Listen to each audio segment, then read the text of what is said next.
The Boydell Shakespeare Gallery in London, England, was the first stage of a three-part project initiated in November 1786 by engraver and publisher John Boydell in an effort to foster a school of British history painting. In addition to the establishment of the gallery, Boydell planned to produce an illustrated edition of William Shakespeare's plays and a folio of prints based upon a series of paintings by different contemporary painters. During the 1790s, the London gallery that showed the original paintings emerged as the project's most popular element. The works of William Shakespeare enjoyed a renewed popularity in 18th-century Britain.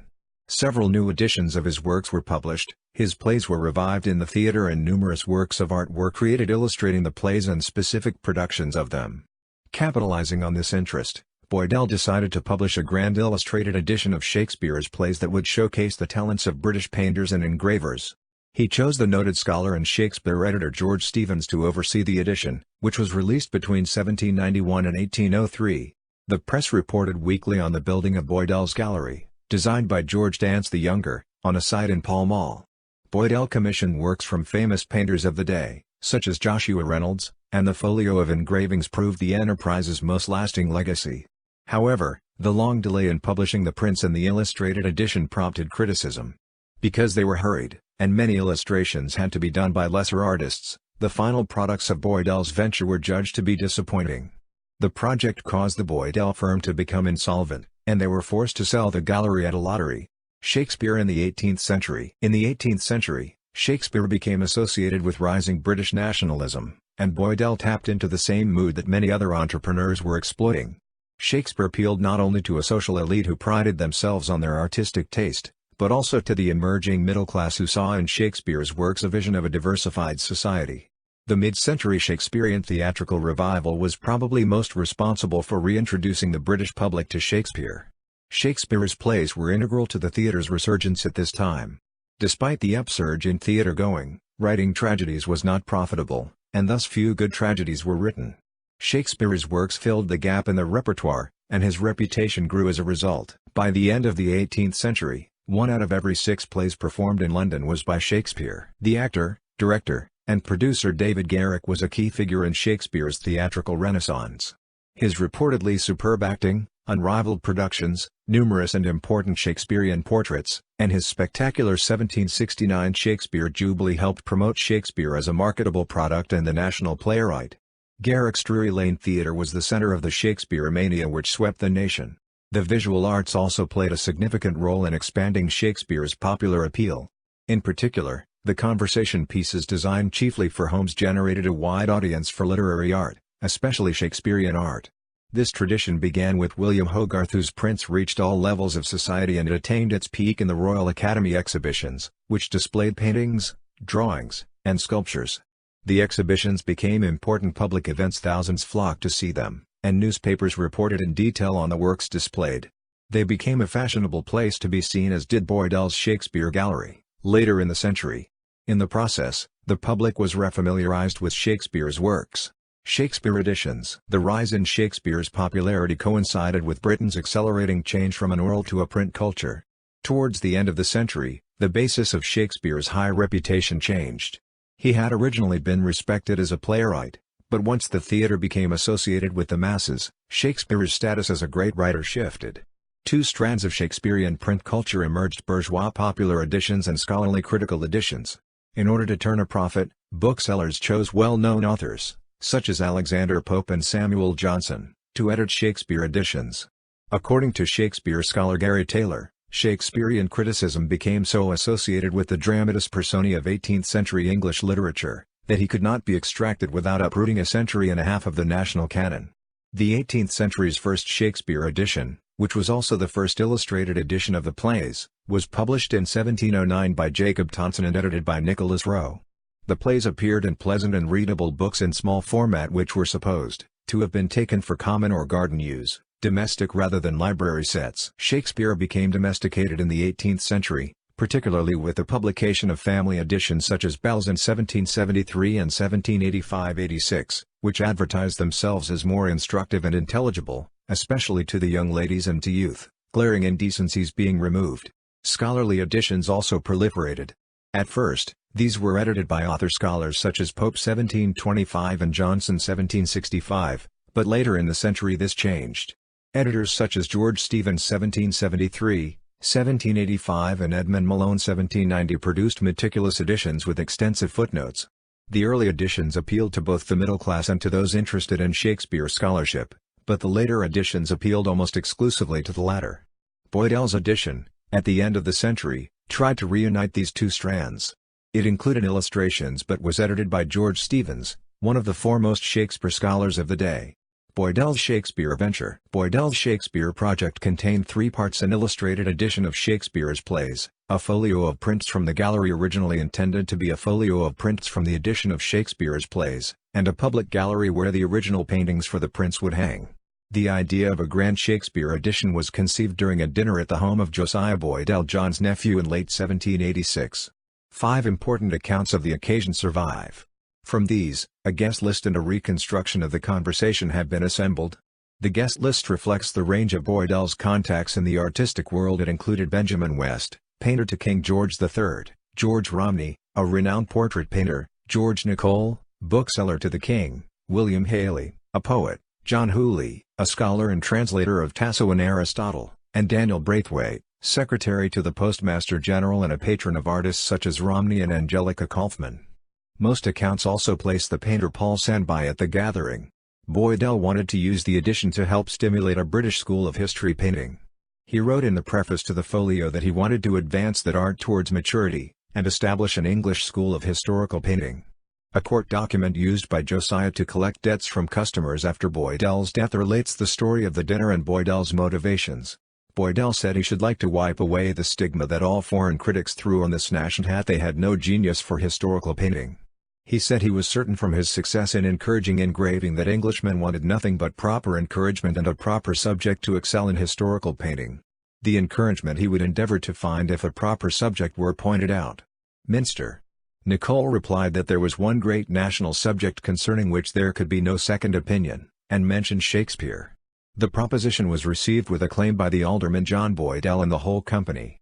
However, as Frederick Berwick argues in his introduction to a collection of essays on the Boydell Gallery, whatever claims Boydell might make about furthering the cause of history painting in England, the actual rallying force that brought the artists together to create the Shakespeare Gallery was the promise of engraved publication and distribution of their works. After the initial success of the Shakespeare Gallery, many wanted to take credit.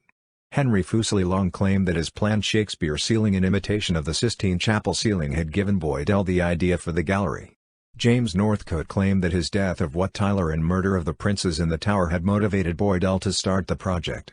However, according to Winifred Friedman, who has researched the Boydell Gallery, it was probably Joshua Reynolds's Royal Academy lectures on the superiority of history painting that influenced Boydell the most.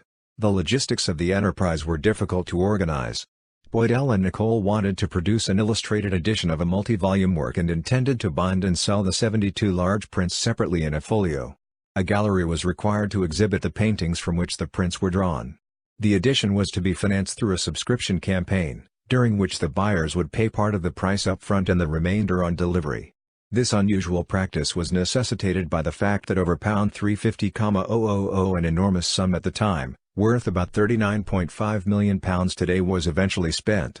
The gallery opened in 1789 with 34 paintings and added 33 more in 1790 when the first engravings were published. The last volume of the edition and the collection of prints were published in 1803. In the middle of the project, Boydell decided that he could make more money if he published different prints in the folio than in the illustrated edition. As a result, the two sets of images are not identical. Advertisements were issued and placed in newspapers. When a subscription was circulated for a medal to be struck, the copy read, "The encouragers of this great national undertaking will also have the satisfaction to know that their names will be handed down to posterity, as the patrons of native genius, enrolled with their own hands, in the same book, with the best of sovereigns." The language of both the advertisement and the medal emphasized the role each subscriber played in the patronage of the arts. The subscribers were primarily middle-class Londoners, not aristocrats. Edmund Malone, himself an editor of a rival Shakespeare edition, wrote that before the scheme was well formed, or the proposals entirely printed off, near 600 persons eagerly set down their names, and paid their subscriptions to a set of books and prints that will cost each person, I think, about 90 guineas, and on looking over the list, there were not above 20 names among them that anybody knew. Illustrated Shakespeare Edition and Folio. The magnificent and accurate Shakespeare edition which Boydell began in 1786 was to be the focus of his enterprise, viewed the print folio and the gallery as offshoots of the main project. In an advertisement prefacing the first volume of the edition, Nicole wrote that splendor and magnificence, united with correctness of text, were the great objects of this edition. The volumes themselves were handsome, with gilded pages that, unlike those in previous scholarly editions, were unencumbered by footnotes. Each play had its own title page followed by a list of persons in the drama. Boydell spared no expense. He hired the typography experts William Bulmer and William Martin to develop and cut a new typeface specifically for the edition. Nicole explains in the preface that they established a printing house, and a foundry to cast the types, and even a manufactory to make the ink. Boydell also chose to use high-quality Wolf-Whitman paper. The illustrations were printed independently and could be inserted and removed as the purchaser desired. The first volumes of the dramatic works were published in 1791 and the last in 1805. Boydell was responsible for the splendor, and George Stevens, the general editor, was responsible for the correctness of text.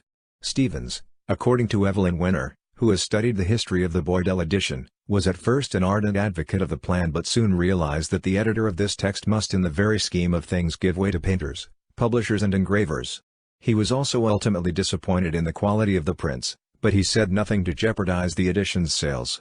Stevens, who had already edited 2 complete Shakespeare editions, was not asked to edit the text anew. Instead, he picked which version of the text to reprint. Wenner describes the resulting hybrid edition. The 36 plays, printed from the texts of Reed and Malone, divide into the following 3 groups: 5 plays of the first 3 numbers printed from Reed's edition of 1785 with many changes adopted from the Malone text of 1792 King Lear, and the 6 plays of the next 3 numbers printed from Malone's edition of 1790 but exhibiting conspicuous deviations from his basic text. 324 plays of the last 12 numbers also printed from Malone's text but made to conform to Stevens's own edition of 1793. Throughout the edition, modern i.e. 18th century spelling was preferred, as were first folio readings. Boydell sought out the most eminent painters and engravers of the day to contribute paintings for the gallery, engravings for the folio, and illustrations for the edition. Artists included Richard Westall, Thomas Stothart, George Romney, Henry Fuseli, Benjamin West, Angelica Kaufman, Robert Smirke, James Durno, John Opie, Francesco Bartolozzi, Thomas Kirk, Henry Thompson, and Boydell's nephew and business partner, Josiah Boydell. The folio and the illustrated Shakespeare edition were by far the largest single engraving enterprise ever undertaken in England. As print collector and dealer Christopher Lennox Boyd explains, had there not been a market for such engravings, not one of the paintings would have been commissioned, and few, if any, of the artists would have risked painting such elaborate compositions. Scholars believe that a variety of engraving methods were employed and that line engraving was the preferred medium because it was clear and heart-wearing and because it had a high reputation. Stipple engraving, which was quicker and often used to produce shading effects, wore out quicker and was valued less. Many plates were a mixture of both. Several scholars have suggested that mezzotint and aquatint were also used. Lennox Boyd, however, claims that close examination of the plates confirms that these 2 methods were not used and argues that they were totally unsuitable. Mezzotint wore quickly and aquatint was too new. There would not have been enough artists capable of executing it. Most of Boydell's engravers were also trained artists. For example, Bartolozzi was renowned for his stippling technique. Boydell's relationships with his illustrators were generally congenial. One of them, James Northcote, praised Boydell's liberal payments. He wrote in an 1821 letter that Boydell did more for the advancement of the arts in England than the whole mass of the nobility put together. He paid me more nobly than any other person has done, and his memory I shall ever hold in reverence. Boydell typically paid the painters between £105 to £210, and the engravers between £262 and £315. Joshua Reynolds at first declined Boydell's offer to work on the project, but he agreed when pressed. Boydell offered Reynolds carte blanche for his paintings, giving him a down payment of £500, an extraordinary amount for an artist who had not even agreed to do a specific work. Boydell eventually paid him a total of £1,500. There are 96 illustrations in the 9 volumes of the illustrated edition, and each play has at least one. Approximately 2/3 of the plays, 23 out of 36, are each illustrated by a single artist. Approximately 2/3 of the total number of illustrations, or 65, were completed by 3 artists: William Hamilton, Richard Westall, and Robert Smirke. The primary illustrators of the edition were known as book illustrators, whereas a majority of the artists included in the folio were known for their paintings. Lennox Boyd argues that the illustrations in the edition have a uniformity and cohesiveness that the folio lacks because the artists and engravers working on them understood book illustration while those working on the folio were working in an unfamiliar medium. The print folio, a collection of prints, from pictures painted for the purpose of illustrating the dramatic works of Shakespeare, by the artists of Great Britain 1805, was originally intended to be a collection of the illustrations from the edition, but a few years into the project, Boydell altered his plan. He guessed that he could sell more folios and editions if the pictures were different. Of the 97 prints made from paintings, 2/3 of them were made by 10 of the artists. 3 artists account for 1/3 of the paintings. In all, 31 artists contributed works. Gallery building. In June 1788, Boydell and his nephew secured the lease on a site at 52 Pall Mall 51°3020.5 and 0°812W to build the gallery and engaged George Dance, then the clerk of the City Works, as the architect for the project. Pall Mall at that time had a mix of expensive residences and commercial operations, such as bookshops and gentlemen's clubs, popular with fashionable London society. The area also contained some less genteel establishments. King's Place, now Pall Mall Place, an alley running to the east and behind Boydell's gallery, was the site of Charlotte Hayes's high-class brothel. Across King's Place, immediately to the east of Boydell's building, 51 Pall Mall had been purchased on February 26, 1787 by George Nicole, bookseller and future husband of Josiah's elder sister, Mary Boydell. As an indication of the changing character of the area, this property had been the home of Goose Tree's Gentlemen's Club from 1773 to 1787. Begun as a gambling establishment for wealthy young men, it had later become a reformist political club that counted William Pitt and William Wilberforce as members. Dance's Shakespeare Gallery building had a monumental, neoclassical stone front, and a full-length exhibition hall on the ground floor. 3 interconnecting exhibition rooms occupied the upper floor, with a total of more than 4,000 square feet 370 square meters of wall space for displaying pictures. The 2-story facade was not especially large for the street, but its solid classicism had an imposing effect. Some reports describe the exterior as sheathed in copper. The lower story of the facade was dominated by a large, rounded arched doorway in the center. The unmolded arch rested on wide piers, each broken by a narrow window, above which ran a simple cornice. Dance placed a transom across the doorway at the level of the cornice bearing the inscription Shakespeare Gallery. Below the transom were the main entry doors, with glazed panels and side lights matching the flanking windows. A radial fan light filled the lunette above the transom. In each of the spandrels to the left and right of the arch, Dance set a carving of a lyre inside a ribbon wreath. Above all this ran a paneled band course dividing the lower story from the upper. The upper facade contained paired pilasters on either side, and a thick entablature and triangular pediment. The architect Sir John Soane criticized Dance's combination of slender pilasters and a heavy entablature as a strange and extravagant absurdity. The capitals topping the pilasters sported volutes in the shape of ammonite fossils. Dance invented this neoclassical feature, which became known as the Ammonite order, specifically for the gallery. In a recess between the pilasters, Dance placed Thomas Banks's sculpture Shakespeare Attended by Painting and Poetry, for which the artist was paid 500 guineas. The sculpture depicted Shakespeare, reclining against a rock, between the dramatic muse and the genius of painting. Beneath it was a paneled pedestal inscribed with a quotation from Hamlet: "He was a man, take him for all in all, I shall not look upon his like again." Reaction. The Shakespeare Gallery, when it opened on May 4, 1789, contained 34 paintings, and by the end of its run it had between 167 and 170. The exact inventory is uncertain and most of the paintings have disappeared. Only around 40 paintings can be identified with any certainty. According to Frederick Berwick, during its 16-year operation, the gallery reflected the transition from neoclassicism to romanticism. Works by artists such as James Northcote represent the conservative, neoclassical elements of the gallery, while those of Henry Fuseli represent the newly emerging romantic movement. William Hazlitt praised Northcote in an essay entitled On the Old Age of Artists, writing, "I conceive any person would be more struck with Minster. Fuseli at first sight, but would wish to visit Minster, Northcote oftener." The gallery itself was a fashionable hit with the public. Newspapers carried updates of the construction of the gallery, down to drawings for the proposed facade. The Daily Advertiser featured a weekly column on the gallery from May through August exhibition season.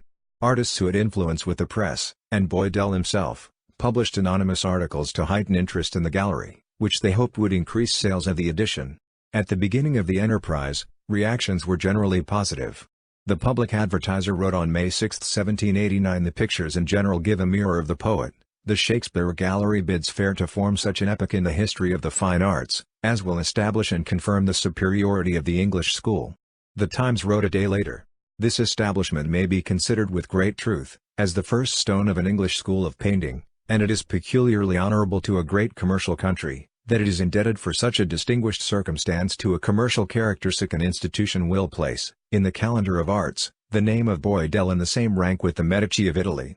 Fuseli himself may have written the review in the Analytical Review, which praised the general plan of the gallery while at the same time hesitating such a variety of subjects, it may be supposed, must exhibit a variety of powers. All cannot be the first, while some must soar, others must skim the meadow, and others content themselves to walk with dignity. However, according to Frederick Berwick, critics in Germany responded to the Shakespeare Gallery with far more thorough and meticulous attention than did the critics in England. Criticism increased as the project dragged on. The first volume did not appear until 1791. James Gilray published a cartoon labeled Boydell sacrificing the works of Shakespeare to the devil of moneybags. The essayist and soon-to-be co-author of the children's book Tales from Shakespeare 1807 Charles Lamb criticized the venture from the outset. "What injury did not Boydell's Shakespeare Gallery do me with Shakespeare? To have Opie's Shakespeare, Northcote's Shakespeare, light-headed Fuseli's Shakespeare, wooden-headed West's Shakespeare, deaf-headed Reynolds' Shakespeare, instead of my and everybody's Shakespeare. To be tied down to an authentic face of Juliet. To have Imogen's portrait. To confine the illimitable." Northcote, while appreciating Boydell's largesse, also criticized the results of the project with the exception of a few pictures by Joshua Reynolds and John Opie, and he hope I may add myself, it was such a collection of slip-slop imbecility as was dreadful to look at, and turned out, as I had expected it would, in the ruin of poor Boydell's affairs. Collapse. By 1796, subscriptions to the edition had dropped by 2/3. The painter and diarist Joseph Farrington recorded that this was a result of the poor engravings. West said he looked over the Shakespeare prints and was sorry to see them of such inferior quality. He said that excepting that from his Lear by Sharp, that from Northcote's Children in the Tower, and some small ones, there were few that could be approved. Such a mixture of dotting and engraving, and such a general deficiency in respect of drawing which he observed the engravers seemed to know little of, that the volumes presented a mass of works which he did not wonder many subscribers had declined to continue their subscription. The mix of engraving styles was criticized, line engraving was considered the superior form and artists and subscribers disliked the mixture of lesser forms with it. Moreover, Boydell's engravers fell behind schedule, delaying the entire project. He was forced to engage lesser artists, such as Hamilton and Smirke, at a lower price to finish the volumes as his business started to fail. Modern art historians have generally concurred that the quality of the engravings, particularly in the folio, was poor. Moreover, the use of so many different artists and engravers led to a lack of stylistic cohesion. Although the Boydells ended with 1,384 subscriptions, the rate of subscriptions dropped, and remaining subscriptions were also increasingly in doubt. Like many businesses at the time, the Boydell firm kept few records. Only the customers knew what they had purchased. This caused numerous difficulties with debtors who claimed they had never subscribed or had subscribed for less. Many subscribers also defaulted, and Josiah Boydell spent years after John's death attempting to force them to pay. The Boydells focused all their attention on the Shakespeare edition and other large projects, such as the history of the River Thames and the complete works of John Milton, rather than on lesser, more profitable ventures. When both the Shakespeare Enterprise and the Thames book failed, the firm had no capital to fall back upon. Beginning in 1789, with the onset of the French Revolution, John Boydell's export business to Europe was cut off. By the late 1790s and early 19th century, the 2/3 of his business that depended upon the export trade was in serious financial difficulty. In 1804, John Boydell decided to appeal to Parliament for a private bill to authorize a lottery to dispose of everything in his business. The bill received royal assent on 23rd of March, and by November the Boydells were ready to sell tickets. John Boydell died before the lottery was drawn on January 28, 1805, but lived long enough to see each of the 22,000 tickets purchased at 3 guineas apiece, £250 each in modern terms. To encourage ticket sales and reduce unsold inventory, every purchaser was guaranteed to receive a print worth 1 guinea from the Boydell Company's stock. There were 64 winning tickets for major prizes, the highest being the gallery itself and its collection of paintings. This went to William Tassie, a gem engraver and cameo modeler, of Leicester Fields, now Leicester Square. Josiah offered to buy the gallery and its paintings back from Tassie for £10,000, worth about £740,000 now, but Tassie refused and auctioned the paintings at Christie's. The painting collection and 2 reliefs by Anne Damer fetched a total of £6,181.18. 6d. The Banks sculpture group from the facade was initially intended to be kept as a monument for Boydell's tomb. Instead, it remained part of the facade of the building in its new guise as the British institution until the building was torn down in 1868-69. The Banks sculpture was then moved to Stratford-upon-Avon and re-erected in New Place Garden between June and November 1870. The lottery saved Josiah from bankruptcy and earned him £45,000, enabling him to begin business again as a printer. Legacy. From the outset, Boydell's project inspired imitators. In April 1788, after the announcement of the Shakespeare Gallery, but a year before its opening, Thomas Macklin opened a gallery of the poets in the former Royal Academy building on the south side of Pall Mall. The first exhibition featured one work from each of 19 artists, including Fuseli, Reynolds, and Thomas Gainsborough. The gallery added new paintings of subjects from poetry each year, and from 1790 supplemented these with scenes from the Bible. The Gallery of the Poets closed in 1797, and its contents were offered by lottery. This did not deter Henry Fuseli from opening a Milton Gallery in the same building in 1799. Another such venture was the historic gallery opened by Robert Boyer in Schomburg House at 87 Pall Mall in about 1793. The gallery accumulated 60 paintings, many by the same artists who worked for Boydell, commissioned to illustrate a new edition of David Hume's The History of Great Britain. Ultimately, Boyer had to seek parliamentary approval for a sale by lottery in 1805, and the other ventures, like Boydell's, also ended in financial failure. The building in Pall Mall was purchased in 1805 by the British Institution, a private club of connoisseurs founded that year to hold exhibitions. It remained an important part of the London art scene until disbanded in 1867, typically holding a spring exhibition of new works for sale from the start of February to the first week of May, and a loan exhibition of old masters, generally not for sale, from the first week of June to the end of August. The paintings and engravings that were part of the Boydell Gallery affected the way Shakespeare's plays were staged, acted, and illustrated in the 19th century. They also became the subject of criticism in important works such as Romantic poet and essayist Samuel Taylor Coleridge's Lectures on Shakespeare and William Hazlitt's Dramatic Criticism. Despite Charles Lamb's criticism of the gallery's productions, Charles and Mary Lamb's children's book, Tales from Shakespeare 1807, was illustrated using plates from the project. The Boydell Enterprise's most enduring legacy was the folio. It was reissued throughout the 19th century, and in 1867, by the aid of photography, the whole series, excepting the portraits of Their Majesties George III and Queen Charlotte, is now presented in a handy form, suitable for ordinary libraries or the drawing room table, and offered as an appropriate memorial of the tercentenary celebration of the poet's birth. Scholars have described Boydell's folio as a precursor to the modern coffee table book. List of artworks. The folio and illustrated edition lists were taken from Friedman's Boydell's Shakespeare Gallery. Sculptures. Shakespeare attended by painting and poetry by Thomas Banks on facade of gallery building. Present location New Place Gardens, Stratford-upon-Avon. Coriolanus by Anne Seymour Damer bas relief. Antony and Cleopatra by Anne Seymour Damer bas relief. Paintings. The paintings list is derived from the numbered catalogue. The exhibition of the Shakespeare Gallery, Pall Mall being the last time the pictures can ever be seen as an entire collection. London W. Bulmer Co., 1805, The Boydell Shakespeare Gallery edited by Walter Popp and Frederick Berwick bought Raw Peter Pomp, 1996, and What Jane Saw. Folio Engravings. Volume 1. Title page Vignette Coriolanus by William Satchwell Linney after Anne Seymour Damer. Frontispiece Portrait of George III by Benjamin Smith after William Beechey. Shakespeare attended by painting and poetry by Benjamin Smith after Thomas Banks. Infant Shakespeare by Benjamin Smith after George Romney. Tempest, Act 1, Scene 1 by Benjamin Smith after George Romney. Tempest, Act 1, Scene 2 by Jean-Pierre Simon after Henry Fuseli. Tempest, Act 4, Scene 1 by Robert Thew after Joseph Wright of Derby. Tempest, Act 5, Scene 1 by Caroline Watson after Francis Wheatley. Two Gentlemen of Verona, Act 5, Scene 3 by Luigi Schiavonetti after Angelica Kauffman. Merry Wives of Windsor, Act 1, Scene 1 by Jean-Pierre Simon after Robert Smirke. Merry Wives of Windsor, Act 2, Scene 1 by Robert Thew after William Peters. Merry Wives of Windsor, Act 3, Scene 3 by Jean-Pierre Simon after Matthew Peters. Merry Wives of Windsor, Act 4,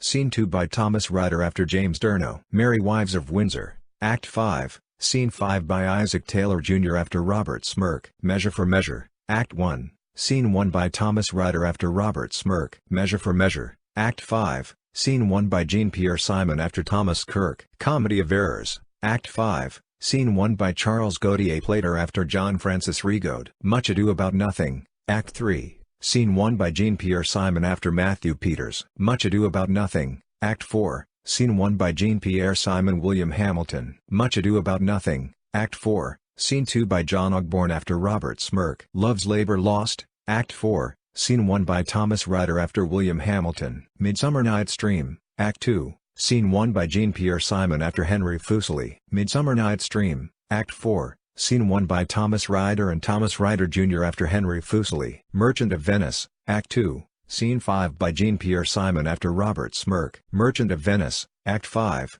Scene 1 by John Brown after William Hodges. As You Like It, Act 1, Scene 2 by William Satchwell Lenny after John Downman. As You Like It, Act 2, Scene 1 by Samuel Mitterman after William Hodges. As You Like It, Act 4, Scene 3 by William Charles Wilson after Raphael Lamar West. As You Like It, Act 5, Scene 4 by Jean-Pierre Simon after William Hamilton. Taming of the Shrew, Introduction, Scene 2 by Robert Thu after Robert Smirk. Taming of the Shrew, Act 3, Scene 2 by Jean-Pierre Simon after Francis Wheatley. All's Well That Ends Well, Act 5, Scene 3 by Georg Siegmund and Johann Gottlieb Facius after Francis Wheatley. Twelfth Night, Act 3, Scene 4 by Thomas Ryder after Johann Heinrich Ramberg. Twelfth Night, Act 5, Scene 1 by Francesco Bartolozzi after William Hamilton. Winter's Tale, Act 2, Scene 3 by Jean-Pierre Simon after John Opie. Winter's Tale, Act 3, Scene 3 by Samuel Mitterman after Joseph Wright of Derby. Winter's Tale, Act 4, Scene 3 by James Fiddler after Francis Wheatley. Winter's Tale, Act 5, Scene 3 by Robert Thu after William Hamilton. Macbeth, Act 1, Scene 3 by James Caldwell after Henry Fuseli. Macbeth, Act 1, Scene 5 by James Parker after Richard Westall. Macbeth, Act 4, Scene 1 by Robert Thu after Joshua Reynolds. As You Like It, The Seven Ages, Act 2, Scene 7 by Petro William Tompkins after Robert Smirk. As You Like It, The Seven Ages, Second Age, Act 2, Scene 7 by John Ogborn after Robert Smirk. As You Like It, The Seven Ages, Third Age, Act 2, Scene 7 by Robert Thu after Robert Smirk. As You Like It, The Seven Ages, Fourth Age, Act 2, Scene 7 by John Ogborn after Robert Smirk. As You Like It, The Seven Ages, Fifth Age, Act 2, Scene 7 by Jean-Pierre Simon after Robert Smirk. As You Like It, The Seven Ages, Sixth Age, Act 2, Scene 7 by William Satchwell Lenny after Robert Smirk. As You Like It, The Seven Ages, Seventh Age, Act 2, Scene 7 by Jean-Pierre Simon after Robert Smirk. Volume 2. Antony and Cleopatra Terracotta Bas-Relief Title Page Vignette by J. Hellier after Ann S. Damer. Portrait of Queen Charlotte by Thomas Ryder and Thomas Ryder Jr. after William Beechey. King John, Act 4, Scene 1 by Robert Thu after James Northcote. King Richard II, Act 4, Scene 1 by Benjamin Smith after Mather Brown. King Richard II, Act 5, Scene 2 by Robert Thu after James Northcote. Henry IV, Part 1, Act 2, Scene 2 by Samuel Mitterman, Robert Smirk and Joseph Farrington. Henry IV, Part 1, Act 2, Scene 4 by Robert Thu after Robert Smirk. Henry IV, Part 1, Act 3, Scene 1 by Jean-Pierre Simon after Richard Westall. Henry IV, Part 1, Act 5, Scene 4 by Thomas Ryder after John Francis Rigaud. Henry IV, Part 2, Act 2, Scene 4 by William Satchwell Lenny after Henry Fuseli. Henry IV, Part 2, Act 3, Scene 2 by Thomas Ryder after James Durno. Henry IV, Part 2, Act 4, Scene 4 by Robert Thu after Josiah Boydell, Prince Henry taking the crown. Henry IV, Part 2, Act 4, Scene 4 by Robert Thu after Josiah Boydell, Prince Henry's apology. Henry V, Act 2, Scene 2 by Robert Thu after Henry Fuseli. Henry VI, Part 1, Act 2, Scene 3 by Robert Thu after John Opie. Henry VI, Part 1, Act 2, Scene 4 by John Ogborn after Josiah Boydell. Henry VI, Part 1, Act 2, Scene 5 by Robert Thu after James Northcote. Henry VI, Part 2, Act 1, Scene 4 by Charles Gautier Plater and Robert Thu after John Opie. Henry VI, Part 2, Act 3, Scene 3 by Caroline Watson after Joshua Reynolds. Henry VI, Part 3, Act 1, Scene 3 by Charles Gautier Plater and Thomas Ryder after James Northcote. Henry VI, Part 3, Act 2, Scene 5 by John Ogborn after Josiah Boydell. Henry VI, Part 3, Act 4, Scene 5 by Jean-Baptiste Michel and William Satchwell Linney after William Miller. Henry VI, Part 3, Act 5, Scene 7 by Jean-Baptiste Michel after James Northcote. Richard III, Act 3, Scene 1 by Robert Thu after James Northcote. Richard III, Act 4, Scene 3 by Francis Legault after James Northcote, the young princes murdered in the Tower. Richard III, Act 4, Scene 3 by William Skelton after James Northcote, burying of the royal children. Henry VIII, Act 1, Scene 4 by Isaac Taylor after Thomas Stothart. Henry VIII, Act 3, Scene 1 by Robert Thu after Matthew Peters. Henry VIII, Act 4, Scene 2 by Robert Thu after Richard Westall. Henry VIII, Act 5, Scene 4 by Joseph Collier after Matthew Peters. Coriolanus, Act 5, Scene 3 by James Caldwell after Gavin Hamilton. Julius Caesar, Act 4, Scene 3 by Edward Scriven after Richard Westall. Antony and Cleopatra, Act 3, Scene 9 by Georg Siegmund and Johann Gottlieb Phaseus after Henry Trisham. Timon of Athens, Act 4, Scene 3 by Robert Thu after John Opie. Titus Andronicus, Act 4, Scene 1 painted and engraved by Thomas Kirk. Troilus and Cressida, Act 2, Scene 2 by Francis Legault after George Romney. Troilus and Cressida, Act 5, Scene 2 by Luigi Schiavinetti after Angelica Kauffman. Cymbeline, Act 1, Scene 2 by Thomas Burke after William Hamilton. Cymbeline, Act 3, Scene 4 by Robert Thu after John Hopner. King Lear, Act 1, Scene 1 by Richard Earlham after Henry Fuseli. King Lear and the Storm from King Lear, Act 3, Scene 4 by William Sharp after Benjamin West. King Lear, Act 5, Scene 3 by Francis Legault after James Barrie. Romeo and Juliet, Act 1, Scene 5 by Georg Siegmund and Johann Gottlieb Phaseus after William Miller. Romeo and Juliet, Act 4, Scene 5 by Georg Siegmund and Johann Gottlieb Phaseus after John Opie. Romeo and Juliet, Act 5, Scene 3 by Jean-Pierre Simon after James Northcote. Hamlet, Act 1, Scene 4 by Robert Thu after Henry Fuseli. Hamlet, Act 4, Scene 5 by Francis Legault after Benjamin West. Othello, Act 2,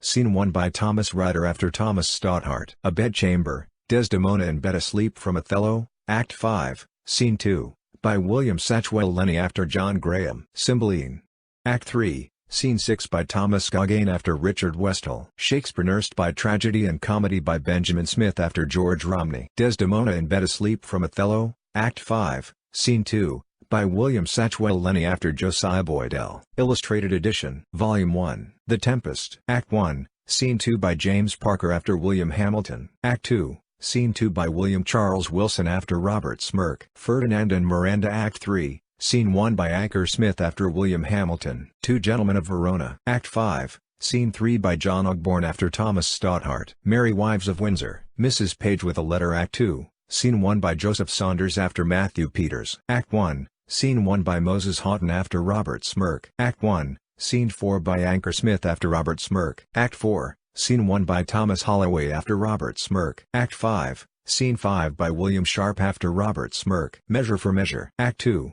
Scene 4 by William Charles Wilson after Robert Smirke. Act 4, Scene 3 by William Charles Wilson after Robert Smirke. Volume 2. The Comedy of Errors. Act 1, Scene 1 by James Neagle after Francis Wheatley. Act 4, Scene 4 by James Stowe after Francis Wheatley. Much Ado About Nothing. Hero, Ursula, and Beatrice. Act 3, Scene 1 by James Heath after Matthew Peters. Borachio, Conrad and Watchman. Act 3, Scene 3 by George Noble after Francis Wheatley. Act 4, Scene 1 by Thomas Milton and Testoloni after William Hamilton. Examination. Act 4, Scene 2 by James Heath after Robert Smirke. Act 5, Scene 4 by James Fiddler after Francis Wheatley. Love's Labour's Lost. Act 4, Scene 2 by James Neagle after Francis Wheatley. Act 5, Scene 2 by William Skelton after Francis Wheatley. A Midsummer Night's Dream. Puck. Act 2, Scene 1 by James Parker after Henry Fuseli. Puck. Act 2, Scene 2 by Luigi Schiavinetti after Joshua Reynolds. Volume 3. Merchant of Venice. Act 3, Scene 2 by George Noble after Richard Westall. Act 3, Scene 3 by James Parker after Richard Westall. As You Like It. Jacques and the Wounded Stag. Act 2,